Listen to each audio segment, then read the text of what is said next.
What is up, guys? Hakke is here, and today we are discussing foundries in Destiny and how to massively improve them. Now, foundries were added into Destiny with the last big expansion, the Taken King, so there's no reason to think that the idea of foundries won't be improved upon in this next upcoming big expansion, the Rise of Iron. The addition of foundries was a fantastic idea for Destiny, as it massively increased the diversity of the game, and diversity is one of the most important, arguably the most important factor in the success of any loot-based shooter. It's very obvious because what's the point of having all of this loot if only 3 guns are viable? The point of a loot-based game is to have so many different playstyles available and so many different pieces of loot that can accommodate your playstyle, or that you can change your playstyle to accommodate these pieces of loot. Therefore, in this video, we're going over 5 key ideas to greatly improve upon the idea of foundries and therefore to greatly improve the diversity of Destiny. And because we're doing that, guys, I don't think this is just a simple wish list. These are some of the most important topics in Destiny, and discussing these factors are greatly going to improve the betterment and the continued success of Destiny if they are implemented. So if you agree with what I'm saying, I hope you take the time to simply rate and especially share this video. Now let's get started at number 5, which is simply add more foundries. The addition of more foundries into Destiny would be a fantastic thing. Right now there are only 3 foundries that are kind of realizing their full potential: Omolon, Suros, and Hakke. Now these 3 foundries do have definite differences. Heck, they look totally different. And so adding more foundries, heck, if we can get 3 more foundries, that would be absolutely fantastic. The best example of a new foundry that Bungie could add is Tex Mechanica. Now, this foundry is the people behind such exotics like the Last Word and the Chaperone. They definitely have their own unique kind of like Western old school style, and I would love to see like lever action sniper rifles or scout rifles and, you know, auto rifles with all of the ornamental designs on them. That would just look fantastic.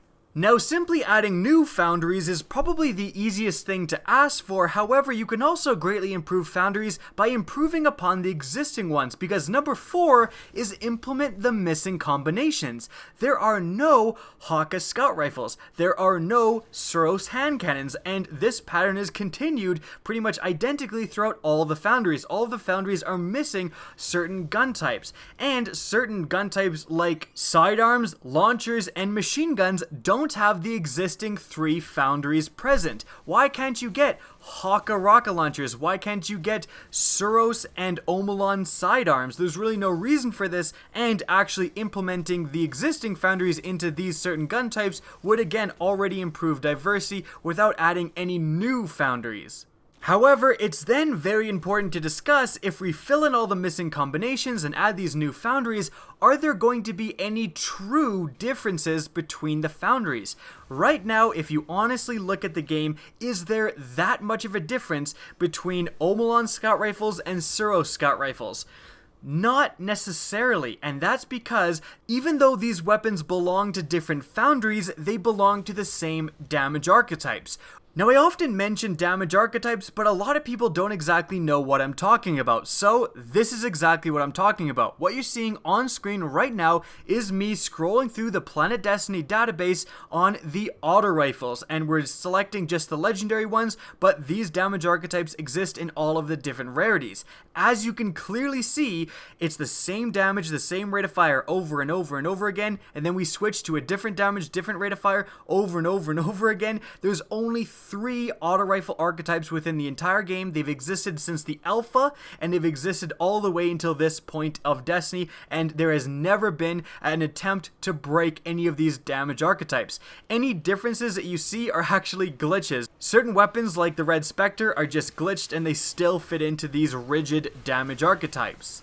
Now, because of this, it should be fairly obvious to everyone that it's pretty hard to add new, exciting weapons if they do the exact same damage and rate of fire as the old weapons, right? Like, you're not very hyped up about a new assault rifle that does the exact same damage as one you already have, and likely you're looking for the exact same perks, let's be honest. I think that breaking these damage archetypes by introducing new weapons that don't fit in with these existing archetypes is the way to greatly improve diversity in Destiny. And luckily, Bungie has proved me right, because they actually did break the damage archetype for pulse rifles with Hakke pulse rifles. Hakke pulse rifles fire in bursts of 4, and as such, they have different damages than the other 3-round bursting pulse rifles. And guess what? This was a great addition to Destiny, and this improved the diversity within the pulse rifle category massively.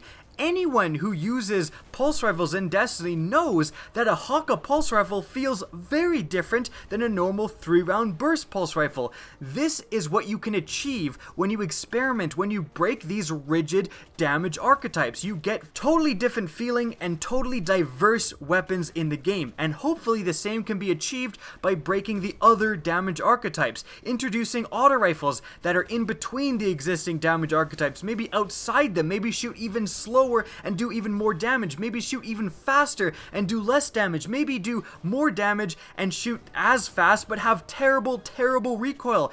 Just break damage archetypes. It's time to experiment. Destiny is coming to an end, and Destiny 2 is just around the corner. This is the time to try new things and experiment with things that have never been done before.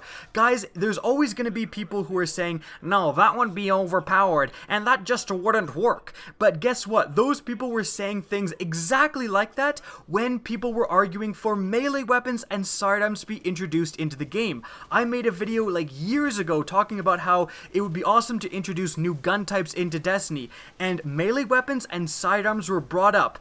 There are so many negative Nancys who said that that would never work, that it would be completely overpowered. But guess what? It did work, and it wasn't overpowered. And if something is overpowered, you can just nerf it. So don't be afraid to experiment, Bungie. This is the time. And don't listen to the negative Nancys who think everything wouldn't work, because guess what? We have no idea of knowing what would work and what wouldn't until we actually try.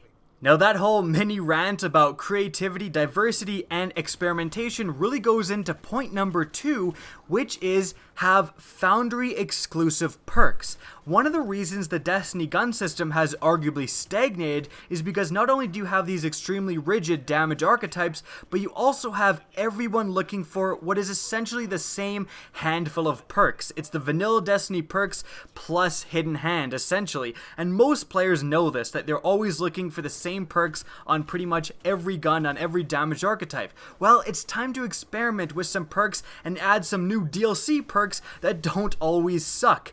Underdog is never going to get used. Like, never. It's just no way that competes with Headseeker in a million years. So they can add some new perks that actually mess around with stuff that isn't usually messed around. How about a perk that messes around with rate of fire or damage? That almost never happens in Destiny, but it's time to do that. A perk, for example, that increases the rate of fire of a weapon but drastically lowers its stability. Why isn't there a perk like that that exists in the game? That would really kind of mix up what a gun could do. It would increase diversity because you would have guns that rolled with that acting one way and guns that rolled without that acting a very different way. And one of the things you could do is, again, have that perk I just mentioned exclusive to a certain foundry. Let's say that that perk only spawns on Hakke weapons. That would be extremely interesting and really actually diversify and set apart all of these different foundries, is that you have perks that can only spawn with a certain foundry.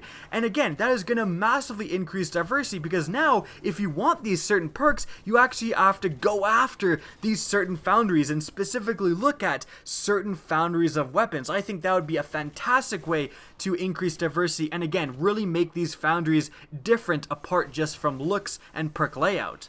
So we've talked about a bunch of things that would really spice up foundries in Destiny, diversify the loot system like crazy, and really make each foundry feel different from each other.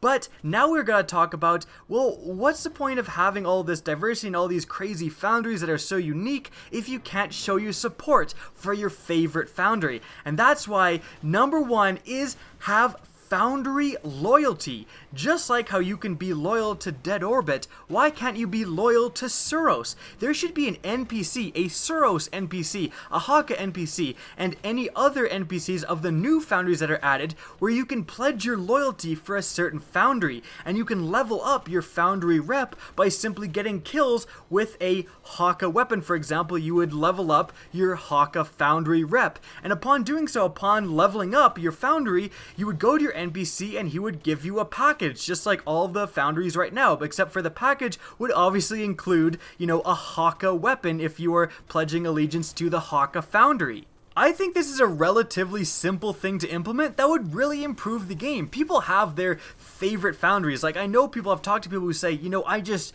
love Omolon. I love the look. I love using Omolon weapons. You know, I love the hung jury. It's so amazing. Well, why not reward those people for sticking with Omolon? Why not let them level up an Omolon rep and actually have more Omolon weapons given to them? Maybe get a hung jury that's even better. Now, of course, one additional thing that you could do to spice this up even more, and it would work identically for all of the different factions that you can pledge your loyalty in the game, is have foundry exclusive exotics. So once you reach, let's say, level 10 for Hakke, you're going to be given a Hakke exotic. And again, it would work the same for Suros, Omolon, any new foundries, and they should also add that kind of thing for Dead Orbit, for Future War Cult, for New Monarchy, for the Vanguard, for the Crucible. Leveling up those factions should give you exotics. That should be the thing that you go for. So, in summary, the 5 ways to massively improve foundries in Destiny are: firstly, add new foundries; secondly, do all of the missing combinations; thirdly, differentiate new weapons from the different damage archetypes; fourth, add new perks exclusive to certain foundries; and lastly, have a foundry loyalty NPC where you can level up the foundry that you most prefer. Now that's it for the video. I hope you guys enjoyed. Again, if you agree with what I'm saying, please remember to simply rate and share this video. It really helps me out, and it actually makes these things have a chance of happening. Now, if you want to get in touch with me, the best way is to follow me on Twitter at Hakke. That's linked in the description down below, as is my Twitch channel, which you can also follow. Again, I hope you enjoyed the video, and as always, have a good day.